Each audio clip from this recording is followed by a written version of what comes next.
풋볼 런던이 10점을 줬고 제가 100점 만점을 준 이유는 재계약한 시즌이라는 겁니다. 재계약한 직후 시즌인데 먹튀가 되기는커녕 커리어 하이를 기록을 했어요. 이런 경우 여러분 흔치 않습니다. 치열했던 프리미어리그 2021-22 시즌이 끝이 났습니다. 볼리TV는 토트넘의 거의 모든 경기 입중계를 라이브로 여러분과 함께 진행을 했었죠. 후토크와 현지 반응을 비롯해서 여러 영상들 많이 시청해 주셔서 감사합니다. 덕분에 저희 볼리TV 조회수가 어느새 1억 2천만 회가 됐더라고요. 저 처음에 이 숫자 보고 정말 깜짝 놀랐습니다. 야, 제가 만든 영상을 1억 회나 넘게 시청을 해주셨다는 게, 물론 더 엄청난 수치를 기록하고 있는 채널들도 많겠지만 저한테는 굉장히 의미 있는 숫자로 다가오고 있는데, 앞으로도 여러분들께 좋은 내용으로 인사드릴 수 있도록 열심히 준비하도록 하겠습니다.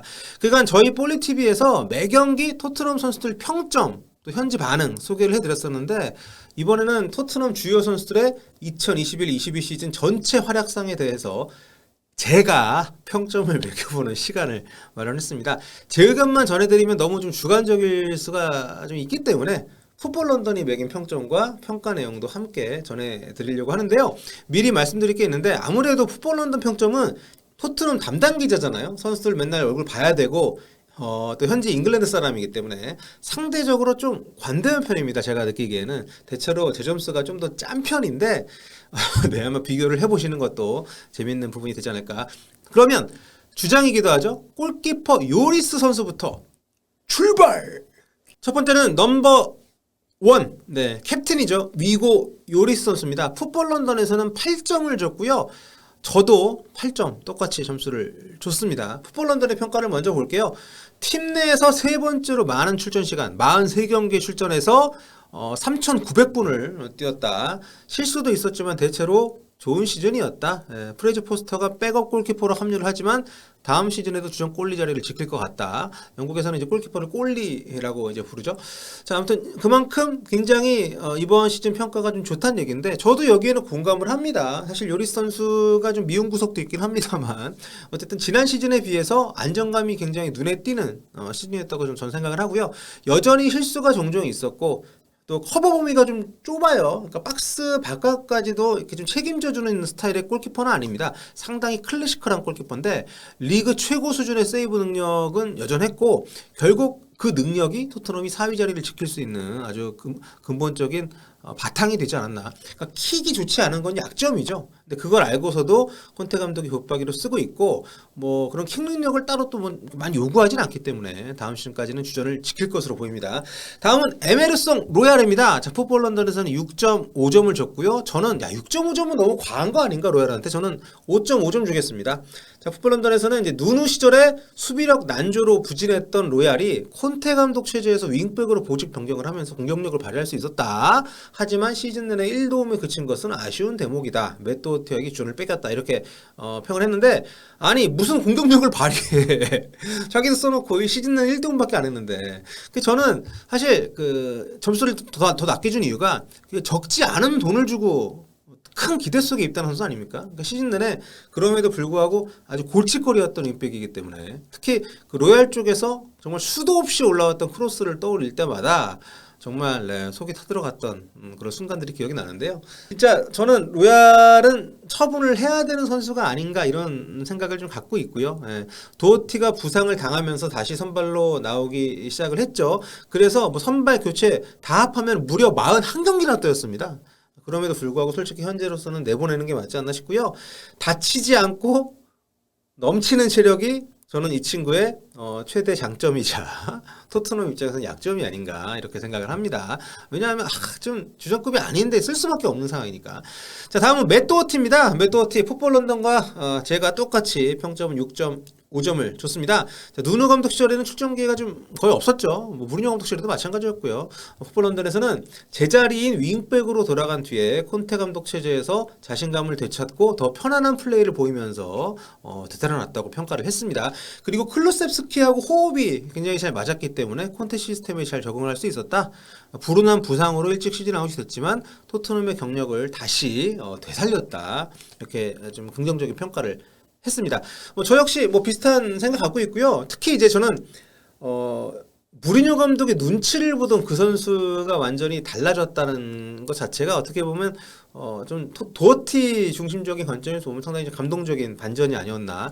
퇴출 1순위에서 주전 1순위가 됐기 때문에 물론 빌라전에서 그 매트 캐시한테 좀 태클 당해가지고 시즌 일찍 마감하긴 했습니다만 뭐 다음 시즌에도 좀 많이 중용이 될 수 있는, 게다가 양쪽 다 볼 수 있고 뭐 유사시에는 그 3백의 한 자리도 볼 수 있는 선수이기 때문에 저는 토트넘에서 자리는 굳건할 걸로 봅니다. 다음은 에릭 다이어입니다. 자, 풋볼 런던에서는 무려 8.5점을 줬어요. 8.5점. 네, 저는 7.5점을 줬는데 8.5점. 일단 풋볼런드 평가를 보겠습니다. 이 프리미어리그 이달의 선수 후보에 오르면서 인상적으로 출발한 시즌이다. 몇 차례 실수는 있었지만 1월부터 2월까지 한 달 동안 결장을 했을 때 다이어가 수비 조직의 핵심이라는 걸 알 수 있었다. 이상한 실수를 종종 범하는 것은 여전하지만 수비의 리더로 완전히 자리를 잡고 있다. 콘테 감독은 그가 리그 최고의 수비수 중 한 명이라고 믿고 있는데 정말 그냥 립서비스 아니었을까? 세계 최고의 센터백 중 한 명이 될 수가 있다고 말하기도 했다. 네, 네, 어느 정도 공감은 합니다만 저는 좀 생각이 다른데요. 그러니까 올 시즌 그 토트넘에 다이어가 없었다고 만약에 치면 4위를 차지하기 어려웠을 거라고 생각을 합니다. 뭐 팀 내에서 좀 대체할 수 있는 선수가 뭐 많지 않기 때문에 특히 수비 리더로서의 어떤 능력은 토트넘에서 대체 불가능이라고 생각을 해요. 로메로가 일단 뭐 온지 얼마 안 된 것도 있습니다만 하지만 이건 토트넘 스쿼드를 감안했을 때의 얘기고 여전히 뜬금없는 상황에서 실수를 범하는 게 좀 자주 있기 때문에 높은 점수를 주기는 좀 어렵지 않나. 킥력이 좋다고는 합니다만 너무 들쭉날쭉하고요. 또 위험 지역에서 큰 실수가 좀 자주 나오고 있기 때문에 제 생각에는 다이어한테는 미안하지만 역시 대체가 필요한 그런 포지션이 아닌가. 다음은 콜롬비아 수비수죠. 다빈손 산체스입니다. 풋볼 런던에서는 7.5점, 저는 6.5점을 줬는데요. 풋볼 런던에서는 시즌 초 활약은 좋았지만 A매치를 다녀오고 나서 뭐 자가격리 기간 지내고 뭐 이거저거 하면서 리듬이 깨졌다. 로메로가 결장할 때 주전에 복귀를 하면서 와포드전 극장골을 비롯한 득점도 보여줬지만 다이어의 부재로 힘든 시기를 보냈다. 그러니까 다이어 역할을 맡았을 때 굉장히 실수가 많았죠. 그러니까 시즌 마지막 3경기 주전에 복귀를 해서 무실점 수비를 이끌면서 맹활약을 했다. 이렇게 평가를 했습니다. 영입될 때 기대에 비하면 여전히 자리를 못 잡고 있는 건 분명한 사실인데 그래도 팀이 필요를 할 때 백업으로서 굉장히 좋은 그런 또 대체제 역할을 해줬다는 거는 인정합니다. 저는 근데 기복이 굉장히 심한 센터백이라는 거는 높은 점수를 주기 어려운 부분이 아닌가 싶고요. 다이어 못지않게 혹은 그보다 더 실수가 많은 선수이기 때문에 시즌 막바지에 로메로가 없을 때 정말 중요한 시합들에서 아주 뭐 좋은 수비를 보여준 것은 호평을 받을 만한 이유라고 생각을 합니다. 그래서 평균 점수인 6.0보다는 높은 점수를 주는 게 저는 좀 맞지 않나 이렇게 생각을 하고요. 다음은 크리스티안 로메로입니다. 로메로 선수에게 풋볼 런던은 8.5점을 줬고요. 저는 9.0을 주겠습니다. 풋볼 런던에서는 토트넘의 최상급 영입이다. 탑 퀄리티 사이닝이다. 이렇게 평가를 했고요. 아직 24살밖에 되진 않아서 앞으로 더 발전할 일만 남았다. 그런 사실을 잊을 정도로 정말 놀라운 활약이었다. 이렇게 평가를 했습니다. 부상이 좀 많았죠. 자가격리 때문에 빠진 적도 있었고 경솔한 플레이 때문에 좀 카드를 많이 받는 것도 좀 아쉬운 부분이다. 이렇게 평가를 했습니다. 하지만 온도볼 능력 그리고 적극적인 수비 능력에 대해서 아주 호평을 하면서 굉장히 좋은 점수를 줬는데 저는 그래도 8.5점보다는 높은 점수를 받아야 되지 않나라고 생각을 해요. 정말 헉소리 날 정도로 거친 수비를 보일 때가 종종 있긴 합니다만 토트넘 수비의 거의 유일한 미들맨이 아닌가. 기본적인 1대1 수비 능력, 1대1 마킹 능력도 뛰어나지만 상대 패스기를 예측해가지고 차단하거나 뭐 수비에서 공격으로 넘겨주는 패스 능력까지도 갖추고 있기 때문에 다소 경직된 토트넘 3백에서 감독의 어떤 전술적인 요구를 수행하는데 독보적인 역량을 발휘한다는 점에서 저는 아낌없이 9.0점을 주겠습니다. 자, 다음 벤 데이비스 볼게요. 풋볼런던에서는 8.0을 줬습니다. 콘테 감독 체제에서 급성장하면서 콘테 부임 후 리그컵 대회 각 한 경기씩 빼고 모두 선발로 출전했다.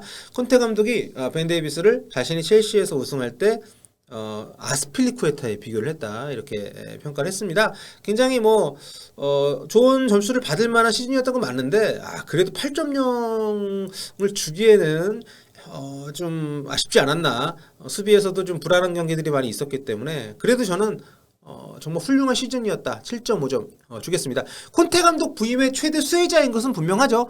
포백 체제에서 센터백으로도 풀백으로도 굉장히 어정쩡한 선수였는데 3백의 왼발잡이 센터백 역할을 정말 모자람 없이 해내면서 붙박이 주전으로 올 시즌에 활약을 했습니다.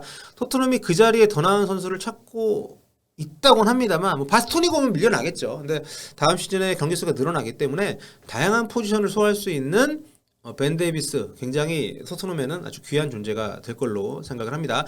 다음으로 세르 레길론 볼 텐데요. 저하고 풋볼 런던 똑같이 6.0점을 줬습니다.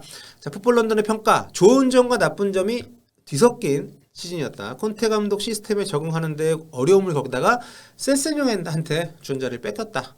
윙백으로 뛰는 법을 배워야 한다고 스스로 인정을 했지만 결국에는 자리를 좀 잃었기 때문에 올여름 이적 가능성 열어두고 있다고 평가를 했습니다. 저 역시 좀 비슷한데 저는 다른 걸 다 떠나가지고 영입 당시에 기대했던 것에 비해서 전혀 성장세가 보이지 않는 게 너무 좀 아쉬워요. 예. 이번 시즌에도 31경기에 2골 3도움 뭐 나쁜 성적은 아니라고 할 수 있는데 우리가 기억하는 것만 해도 정말 많은 찬스를 놓쳤죠. 수비보다 공격에 장점이 있는 선수인데 그마저도 좀 돋보이지 않는 부분은 좀 아쉽고 무엇보다 손흥민 뒷자리에서 뛰는 선수이기 때문에 좀 더 검증된 선수로 교체가 됐으면 하는 바람이 있는데 때마침 어제 인터밀란의 페리시치 영입 오피셜이 떴습니다. 자, FA로 영입을 했는데 와 진짜 기대가 됩니다. 위닝 멘탈리티 우승 DNA를 가진 레프트 윙백이 왔다는 거. 레길런 손흥민이 골 넣으면 늘 가장 먼저 기뻐해줘서 고마웠어. 정은 많이 들었지만 여기까지가 끝인가 보.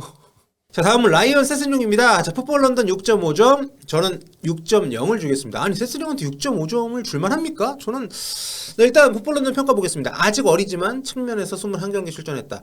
윙백 역할이 자연스럽게 어울리는 선수다. 콘테는 세스뇽이 토트넘과 대표팀에서 중요한 선수가 될 것이라고 믿고 있다. 네, 햄스트링의 다른 근육의 부상이 발생하기 전 6경기 연속 선발 출전을 했고 특히 맨시티전에서 좋은 활약을 펼쳤다 이렇게 평가를 했고 특히 리버풀전에서 살라를 잘 막았던 것에 대해서 높게 평가를 했습니다.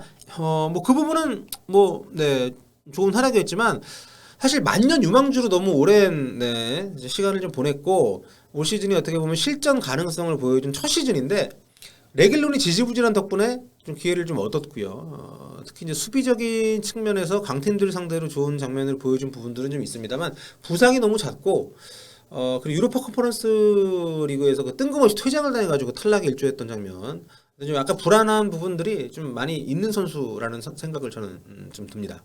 자, 그리고 다음은 호장군 피에르 에밀 호이비에르 선수인데요. 풋볼 런던 8.0, 저는 7.5점을 줬습니다. 풋볼 런던에서는 시즌 초 토트넘 엔진룸에서 몇 차례 훌륭한 올라운드 활약을 펼쳤다고 하지만 시즌 중반에 부진이 있었다는 거 좀 언급을 했고요. 벤탄쿠르가 합류한 이후에 다시 좀 폼이 좀 올라왔습니다. 그러니까 좀 약간 과로했죠. 유로 2020 이후부터 계속해서 경기 무교체로 뛰면서 근데 좀 힘든 시기를 잘 견뎌냈기 때문에 3골 4도움의 기록까지 팀에서 두 번째로 많은 출전 시간을 기록을 했어요. 3,986분을 뛰었기 때문에 좋은 평가를 해줬습니다. 저도 공감을 합니다. 토트넘이 없어서는 안 되는 선수예요. 특히 하지만 이제 그 최상의 퍼포먼스를 보일 때조차 빌드업이라든가 공격 과담에서 돋보인 적은 별로 없기 때문에 저 그런 부분들은 아쉬운 부분이라고 생각이 되고요. 벤탄쿠르하고 공존을 했지만 만일에 콘테 감독이 중원에 새 인물을 수혈한다고 한다면 벤탄쿠르 파트너 자리에 호이비에르보다 빌드업이 좋은 선수를 넣으려고 하지 않을까. 자, 그런 생각을 좀 하게 되는 시즌이었습니다. 자, 그리고 올리버 스킵. 풋볼 런던에서는 7.5점을 줬고요. 저는 6.5점을 줬습니다. 그러니까 노리치에서 2부 리그 우승에 기여한 뒤에 임대 복귀를 해서 토트넘 주전으로 곧바로 시즌을 시작한 것. 이 부분의 풋볼 런던도 인상적이었다고 평가를 했습니다. 그러니까 앵커 역할을 맡아가지고 누누 감독, 콘테 감독이 바뀌는 과정에서도 계속 사랑을 받으면서 주전으로 28경기를 뛰었습니다. 볼을 되찾은 뒤에 빠르게 공격으로 전환하는 능력이 좋다. 하지만 뼈아픈 치골 부상으로 일찍 시즌아웃이 됐다 이렇게 평가를 했습니다. 저도 좀 사실 이렇게 일찍 이 선수가 주전으로 도약할 거라고는 생각도 못했습니다. 2부에서 지난 시즌에 아무리 잘했다고 하더라도 윙크스보다 얘가 낫다고? 이런 생각을 했었는데 누누 감독의 선택은 옳았습니다. 그것도 아주 옳았어요. 윙크스보다 확실히 좋은 플레이를 보였습니다. 수비가 강점인 선수인 걸로만 알았는데 탈압박에 빌드업까지 겸비한 선수로 급성장을 했습니다. 그러니까 치골 치료 부작용 때문에 수술대에 오르게 되면서 좀 많은 경기를 뛰지 못하긴 했습니다만 누누 감독 체제가 남긴 거의 뭐 최대이자 유일한 유산이 아닌가. 왜냐하면 어쨌든 주전으로 바로 중용을 한 것은 누누 감독이기 때문에. 자, 다음은 델레 알리 볼게요. 둘 다 4.5점 평점. 네, 뭐 좋은 점수 주기 어렵죠. 누누 감독 체제에서는 출발은 나쁘지 않았습니다. 3미들의 한 자리를 차지를 하면서 좋은 출발했는데 뭐 초반에 2골 1도움 기록을 했고요. 하지만 곧 침체에 빠졌고 다시는 포체티노 시절의 폼을 되찾지 못한 채 에버턴으로 완전 이적을 했다. 이렇게 평가를 했습니다. 그러니까 저도 참 델레 알리를 보면 너무 좀 놀랍습니다. 좀 생각해도 한창 잘 나갈 때 델레 알리를 기억하신다면 우리 손흥민 선수가 델레 알리보다 좋은 선수가 될 수 있을 거라고 기대하는 것도 어떻게 보면 좀 약간 과한 욕심일 수가 있었던 시기가 있었으니까 분명히. 그런데 지금은 뭐 20대 중반인데 벌써 꺾어졌어요, 커리어가. 전성기 시절의 윈첩성이나 그 오프더볼 움직임 뭐 이런 부분들은 사라진 지 오래고요. 아무리 명단에서 빠졌더라도 팀이 지고 있는데 경기 중에 틱톡이나 올리는 그런 정신머리를 어떻게 부활을 기대하겠습니까? 그러니까 둔해진 몸에 유치한 마인드, 좀 안타까운 시즌이 아니었나 생각이 됩니다. 다음은 해리 윙크스입니다. 풋볼 런던은 해리 윙크스한테 6.0점을 줬네요. 저는 5.0점 주겠습니다. 생각보다 경기를 많이 뛰었어요. 30경기 뛰었습니다. 리그하고 컵대회 다 통합해서. 콘테는 윙크스를 좋아한다. 그래서 안고 갈 선수로 분류했다. 이렇게 풋볼 런던에서 평가를 했습니다. 2022년의 시작을 좋은 페이스로 열었지만 언제나 3순위 이상을 올라가지 못했다고. 스킵이 돌아오면 4순위로 밀릴 거다. 주전이 되고 싶다면 이적을 해야 된다. 이렇게 평가를 했습니다. 뭐 저 역시 평가는 비슷한데요. 공 잡고 빙글빙글 도는 게 취미인 팽이 윙크스. 수비력은 발전이 없는데 볼 유실이 많고 그나마 장점이던 전진 패스도 언제부턴가 거의 뭐 복권 수준, 로또 수준이 됐습니다. 윙크스에게 공이 가면 뭐 전진보다는 대부분 뭐 뒤로 갑니다. 공이 아니면은 뭐 빼앗기거나 딱히 장점이 없어서 갑자기 각성하지 않는 한 스킵보다 좀 높은 위치로 가기는 쉽지 않아 보입니다. 아마 이적을 해야 되지 않을까 싶은데 잉글랜드 선수라서. 자, 다음은 로드리고 벤탄쿠르입니다. 풋볼 런던 9.0점, 저는 8.5점을 줬습니다. 풋볼 런던의 평가, 화려한 프리미어리그 데뷔 시즌이었다. 잉글랜드 축구와 토트넘에 태연하게 안착을 했다. 미드필드에 조용히 존재감을 불어넣었다. 동료들에게 믿음을 주는 선수다. 고작 24살에 세리에 우승을 3번이나 했고 잉글랜드 리그에 완벽하게 적응하게 되면 더 나아질 일만 남았다. 이렇게 아주 뭐 극찬을 했습니다. 토트넘 중원의 최대 약점을 이 친구가 완전하게 보완을 해줄 수 있는 캐릭터이기 때문인데요. 무리뉴 감독이 그랬잖아요. 토트넘 선수들 너무 착하다고. 반칙을 안 하고 너무 정직하고 고분고분하다. 상대가 거칠게 나오면 이번 시즌도 그렇습니다만 상대가 거칠게 나오기 시작하면 위축이 됩니다. 그러니까 기술과 뭐 운영 능력도 좋은 선수지만 벤타쿠르가 저는 그런 장점들도 중요한데 터프하고 저돌적인 면모가 있는 미드필더라는 게 저는 이 친구를 높게 평가하는 토트넘의 굉장히 좋은 영웅이라고 생각하는 그런 이유입니다. 18경기밖에 안 뛰었지만 도움도 4개나 기록을 했고 또 카드에 대한 우려가 좀 있어서 저는 점수를 깎았는데 가끔씩 보면 너무 좀 깜짝 놀라고 거칠어가지고 카드 위험이 좀 있습니다. 그래서 그런 부분만 잘 제어를 한다면 다음 시즌 중원은 벤탄쿠르가 책임을 지지 않을까 생각을 합니다. 다음 이제 루카스 모우라 차례입니다. 풋볼 런던 7.0, 저는 6.5점 줬습니다. 올 시즌에 45경기 6골 8도움을 기록을 했는데 풋볼 런던의 평가, 11월까지 공격 포인트 하나도 없었다. 콘테 감독 부임 후 리그 첫 6경기에서 2골 3도움 기록하면서 반전을 일궈냈다. 하지만 쿨루세스키가 오면서 밀려났고 2월 중순 이후에는 리그 2경기 선발에 그쳤다. 그럴 수밖에 없죠. 그러니까 저는 상대적으로 공을 소유하는 시간이 긴 윙어라는 게 콘테 감독 축구에서는 좀 맞지 않지 않나. 토트넘에서는 테크닉이 좋은 편에 속하는 공격수입니다만 박스 근처에서 지체하는 거를 좋아하지 않는 콘테 감독 축구에서는 입지가 좀 애매한 부분이 있어요. 그러니까 시즌 마지막 경기에서 손흥민을 도운 거 그리고 유쾌한 내무 생활 요것 때문에 0.5점을 저는 추가를 했지 저는 좀 평점을 높게 주기 어려운 시즌이 아닌가 싶습니다. 그래서 이 친구는 참 약간 계륵 같은 존재가 아닌가 토트넘에. 다음은 대한 쿨루셉스키인데요. 풋볼 런던도 저도 9.0점을 줬습니다. 20경기 뛰었는데 공격 포인트가 13개입니다. 토트넘 입단 첫 시작부터 대단했다. 풋볼 런던의 평가. 자, 빅매치에서 기념비적인 골들을 만들어냈다. 겨우 22살이지만 외모도 그렇고 플레이도 그렇고 전혀 22살 같지 않은 선수죠. 잉글랜드 축구에 최적화된 선수로 보인다. 콘테스트 리톱은 클루세스키가 있을 때 케인과 손흥민의 득점력이 살아나서 훨씬 더 밸런스를 갖추게 된다. 이렇게 평가를 했습니다. 자, 저의 평가. 모우라는 좋은 선수지만 클루세스키의 합류로 한계가 명확해졌다. 팀플레이를 우선하고 간결한 볼터치, 몸싸움을 마다하지 않는 클루세스키의 등장은 토트넘을 한 단계 더 끌어올렸다. 저는 이렇게 평가를 했습니다. 그러니까 지능적인 움직임과 점점 강화되는 클러치 능력으로 인해서 다음 시즌이 더 기대되는 공격수다. 참 올 시즌에 어떻게 보면은 프리미어리그 올해 영입 중에 한 명이 아닌가 싶어요. 정말 대단한 활약을 했고 특히 시즌 마지막 경기에서 보여줬던 손흥민에게 줄까 말까 하다가 냈던 그 장면은 영원히 잊지 않겠습니다. 자, 그리고 다음은 스티브 베르베인인데요. 6.5점. 네, 저도 풋볼 런던도 6.5점씩 줬습니다. 근데 약간 평가 내용은 달라요. 풋볼 런던에서는 레스터 시티전에서 보여준 드라마틱한 활약, 토트넘 올 시즌 최고 순간 중에 하나였다. 네덜란드를 월드컵 본선으로 이끄는 골을 터뜨린 것도 베르베인 개인에게는 하이라이트였다.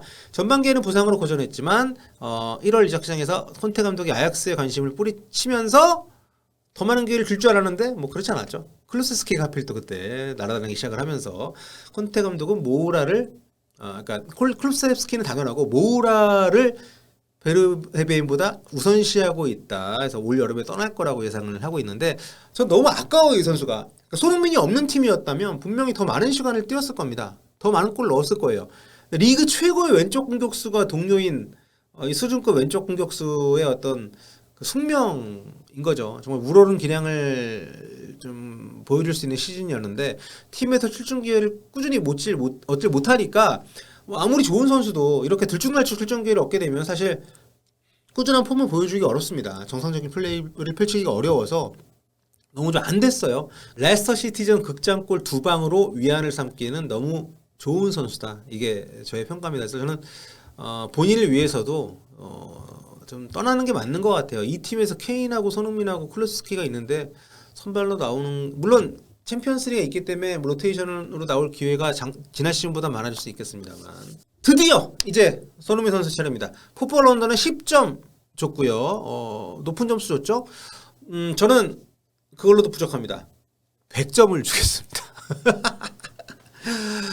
정말 올 시즌에 저는 이 대한민국 축구 역사를 다 갈아쳤을 뿐만 아니라 프리미어리그에서도 최고 선수였기 때문에 일단 먼저 10점을 준 풋볼 런던의 평가를 보겠습니다. 토트넘이 원할 때마다 손흥민은 늘 그 자리에 있었다. 멋있는 표현이네요. 토트넘 입단 후 최고의 시즌이었고 리그 성적 최종 23골 9개 도움으로 골든부트 공동 수상자가 됐다.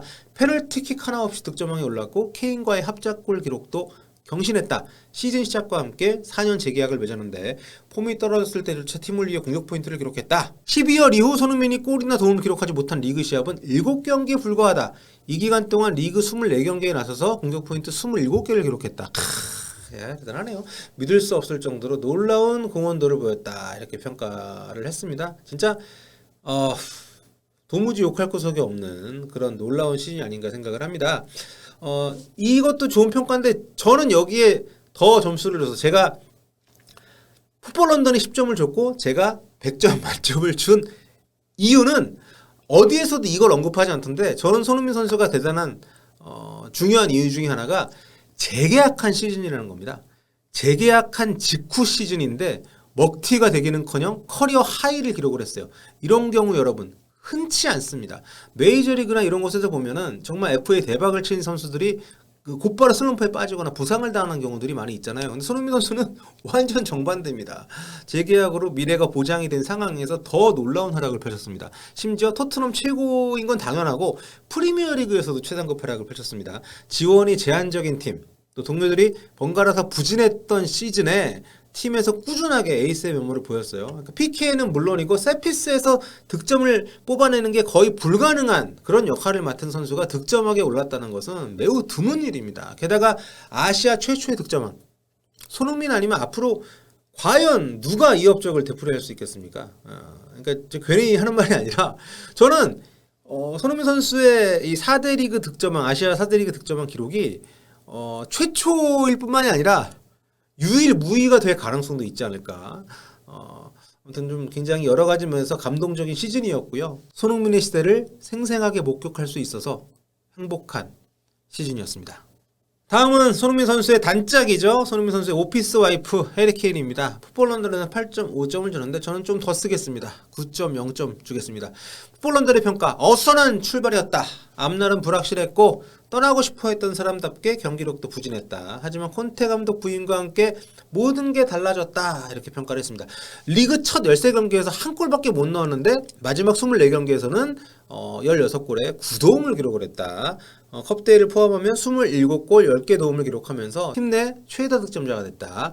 맨시티전과 북런던 더비에서 기록한 멀티골은 최고의 하이라이트였다. 4,250분을 출전하면서 시즌 초에 그렇게 많이 쉬었는데도 4,250분을 출전하면서 팀 내에서 가장 많은 시간을 뛰었다. 그리고 손흥민과의 합작골 기록도 경신했다. 뭐 참 대단한 선수입니다. 역할이 좀 바뀌는 과정에서도 골도 많이 넣었고 플레이메이킹 역할까지 했기 때문에 사실 그 에이스에다가 실질적인 리더임에도 불구하고 프리시즌을 스킵을 하고 또 시즌 초반에 극도로 부진했던 거는 지금 생각하면 상당히 좀 괘씸하죠. 어떻게 보면. 근데 그래서 저는 어떻게 보면 자기가 빠져 있을 때 손흥민 선수가 팀을 하드 캐리하는 걸 보면서 많은 생각이 들지 않았을까 싶어요. 기존의 스트라이커 역할을 변주해서 플레이메이커 역할을 본인이 자청을 하고 또 시즌이 진행이 될수록 놀라운 팀 기여도를 보였던 것도 어떻게 보면 시즌 초에 그 미안함이 작용을 한 게 아닌가 이런 생각이 듭니다. 손흥민과는 서로 다른 스타일로 환상적인 호흡을 맞추면서 결국 탑4 달성의 주역이 됐던 해리 케인이었습니다. 자, 그리고 마지막으로 안토니오 콘테 감독의 평가를 해보도록 하겠습니다. 풋볼런던에서는 9.5점을 줬고요. 저는 10점 만점 줬습니다. 콘테 감독은 만점 줘야 되지 않나? 자, 풋볼런던이 왜 9.5점을 줬는지 얘기를 들어볼게요. 토트넘 부임 후에 실로 엄청난 임팩트를 남겼다. 어수선한 팀을 물려받아서 탑4로 이끌었고 챔스 티켓을 따냈다. 선수들은 물론이고 스태프들도 리스펙트하는 그런 지도력을 가진 사람이다. 네, 이런 평가를 했고요.